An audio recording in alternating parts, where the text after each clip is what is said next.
జై సాయిరామ్. ఈరోజు అసలు మనకు గురువు యొక్క అవసరం ఏమిటో తెలుసుకుందాము.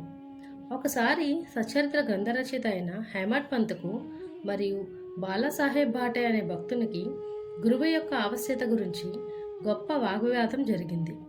అదేమిటంటే, మన స్వేచ్ఛను విడిచి ఇంకొకరికి ఎందుకు లొంగి ఉండాలి అని హేమట్ పంత్ వాదించారు. మన కర్మలను మనమే చేస్తున్నప్పుడు ఇందులో గురువు యొక్క ఆవశ్యకత ఏమిటి? తనంతట తానే కృషి చేసి తన ప్రయత్నంతో ఈ జన్మ దుఃఖం నుండి తప్పించుకోవాలి. ఏమీ చేయక సోమరిగా కూర్చునే వారిని గురువు ఏం చేయగలరు అని హేమట్ పంత్ స్వేచ్ఛపక్షంను వాదించారు. బాటే ఇంకొక వాదంను పట్టుకొని ప్రారబ్ధం తరపున వాదించుచు కాకున్నది కాకమానదు. మహనీయులు కూడా ఈ విషయంలో ఓడిపోయారు. మనిషి ఒకటి తరిస్తే భగవంతుడు వేరొకటి తలుస్తారు. ఈ తెలివితేటలను పక్కకు పెట్టు, గర్వం కానీ అహంకారం కానీ మీకు తోడ్పడవు అనెను. ఈ వాదన 1 గంట వరకు జరిగింది.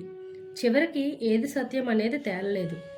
ఇద్దరూ అలసిపోవటం వల్ల ఘర్షణ మానుకున్నారు. అయితే వాళ్ళిద్దరూ మసీదుకు వెళ్ళగానే బాబా కాకాని పిలిచి ఈ విధంగా అడిగారు, వాడాలో ఏం జరిగింది? ఏమిటా వివాదము? అది దేని గురించి? ఈ హేమట్ పంత్ ఏమంటున్నాడు అని అనను. ఈ మాటలు విని హేమట్ పంత్ చాలా ఆశ్చర్యపడ్డారు. సాటేవాడ మసీదుకు చాలా దూరంలో ఉంది.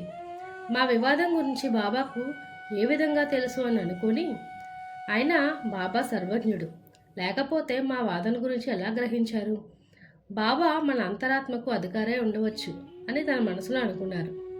తరువాత హేమట్ పంత్ బాబాను కలిసిన 2వ రోజు కాకాసాహెబ్ దీక్షిత్ బాబా వద్దకు వచ్చి షిరిడీ నుంచి వెళ్ళవచ్చునా అని అడిగారు. బాబా సరే అని జవాబిచ్చారు. ఎక్కడికి అని ఎవరో అడగ్గా చాలా పైకి అని బాబా చెప్పారు. దానికి మార్గం ఏమిటి అని దీక్షిత్ అడిగారు. అక్కడికి వెళ్ళుటకు చాలా మార్గములు ఉన్నాయి. షిరిడీ నుండి కూడా ఒక మార్గం ఉంది. మార్గం ప్రయాసకరమైంది. మార్గ మధ్యలో ఉన్న అడవిలో పులులు తోడేళ్లు ఉంటాయని బాబా బదులు చెప్పారు. మరి మార్గదర్శకుని వెంట తీసుకొని వెళితే అని కాకాసాహెబ్ అడుగుగా, అలా అయితే కష్టమే లేదని బాబా జవాబు ఇచ్చారు. మార్గదర్శకుడు తిన్నగా గమ్యస్థానంకు చేర్చును. మార్గ మధ్యమున ఉన్న తోడేళ్లు పులులు గోతుల నుండి తప్పించును. అసలు మార్గదర్శకుడే లేకపోతే అడవిలో క్రూర మృగాలచే చంపబడవచ్చును, లేదా దారి తప్పి గుంటలో పడిపోవచ్చు. ఈ మాటలు విని హేమట్ పంత్కు నిన్న జరిగిన వివాదంలో తన ప్రశ్నకు ఇదే సరైన జవాబు అని గ్రహించారు. మన గురువు పట్ల దృఢమైన నమ్మకము, నిష్ఠ, ఓపిక, సబూరి అనే 2 గుణములు ఆవశ్యకమని గ్రహించారు. అయితే ఈ కథను బట్టి మనం తెలుసుకోవాల్సింది ఏమిటంటే, గురువు మనకు సరైన మార్గంను చూపుతారు. గురువు ఆజ్ఞ లేకుండా మనకు ఇష్టం వచ్చినట్లు చేస్తే చివరికి మనకు అశాంతి మిగులుతుంది. అయితే మరి మాకు గురువులు ఎవరూ తెలియదు ఎలా అని అనుకుంటున్నారా?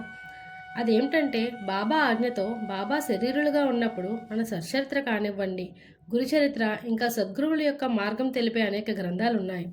వాటిని శ్రద్ధతో చదవడం లేదా వినడం వల్ల మనలో కొంత అహంకారం పోయి గురువు యొక్క మార్గంలో నడుచుకుంటాము. అందులో ఉన్నట్టు మనం నడుచుకుంటే స్వయంగా గురువే మనతో ఉన్నట్టు. జై సాయిరామ్.